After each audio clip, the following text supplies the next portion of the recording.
Hi everyone, this is Wayne Rivers at Performance Construction Advisors, where we build better contractors. This week I want to talk about executive coaching. Before I do, boot camp is about a month away, February 25 in Dallas. Contact Charlotte and she will send you information to get your folks signed up. So what is executive coaching? I didn't know for a long time, and I'll talk more about the origin of executive coaching here. But before I do, I want to read you an email from one of our vlogs last year's from Ed Longville, who's the CFO at Royal Roofing. And he said, I particularly enjoyed this week's video on wish list. I can tell you from my days as a commercial lender who focused on construction, the biggest blind spot I have seen over the years is the double-edged sword of rapid growth. I've seen contractors over-leverage, not necessarily financially, but on a dependence on one or two single customers, which led to both remarkable success and ultimately complete financial ruin. I'm speaking of subcontractors in particular, but it can easily apply to GCs also.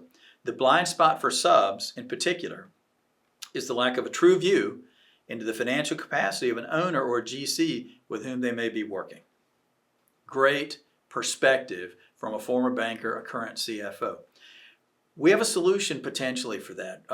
John Woodcock did a white paper and maybe a webinar too, I think, on proof of financing. Proof of financing. If you go to our website, you search proof of financing, boom, it'll pop up for you, and you'll have a new tool in your arsenal to help combat some of these things about which Ed is speaking. Okay, now executive coaching.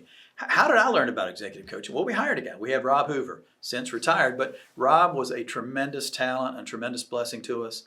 And he brought us the concept of executive coaching because he'd been doing it for decades. And so, so what is executive coaching then? We'll talk about how we get started in executive coaching. In executive coaching, co-designing the agenda includes deciding with the client the specific goals to be achieved. And he breaks it down into 4 different types of specific coaching.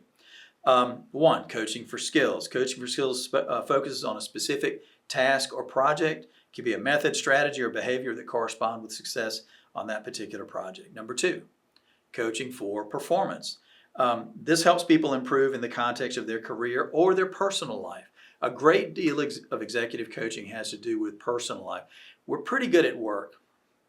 Unfortunately, we find ourselves as our careers progress in construction, working 50, then 60, then 80 hours a week, and that takes away from your capacity to deliver as a human being, husband, wife, father, mother, whatever it happens to be. Number 3, coaching for development. Coaching for development focuses on where the client wants to go in the future. This type of coaching is often used to help clients develop competencies that will facilitate a promotion or new career opportunities. And then finally, coaching for the executive's agenda. This focuses on the larger issues in the leader's life. The leader of a complex business often benefits from having a confidant, someone to bounce ideas off, explore different ideas and perspectives, get constructive feedback, etc., etc. The confidential relationship is a welcome opportunity to discuss a variety of business or personal, back to that again, issues for one reason or another they may not be able to share freely with others. So there's a 5th kind. So this is Rob's outline of the 4 types of executive coaching, and the 5th one is a combination of the top 4, right? So I was thinking about coaching, and I was thinking about our members, and these are people who either are reaching or have reached the ultimate pinnacle of success in construction. They're CEOs, presidents, etc., etc. Why would they need coaching? Well, I started thinking about it. Tiger Woods uses a coach. Novak Djokovic uses a coach. Steph Curry uses a coach. You used coaches. I used coaches in high school and college and personal trainers as an adult to get in better shape, etc., etc., etc. Fortune 500 CEOs use coaches all the time. If these folks find it beneficial to use a coach, then maybe you can too. So the thing about coaches, whether it's your high school football coach or whether it's an executive coach at your current age, is the coach helps you get more out of yourself. The coach challenges you and holds you accountable. And that's something that senior leaders and construction companies sorely need. So share with me, do you think this is harebrained? You think it's a harebrained thing? I thought so too, but now coaching is about 20% of our monthly one-on-one invoicing. So any number of our members, this was a surprise to me because we never offered it as a product ever before.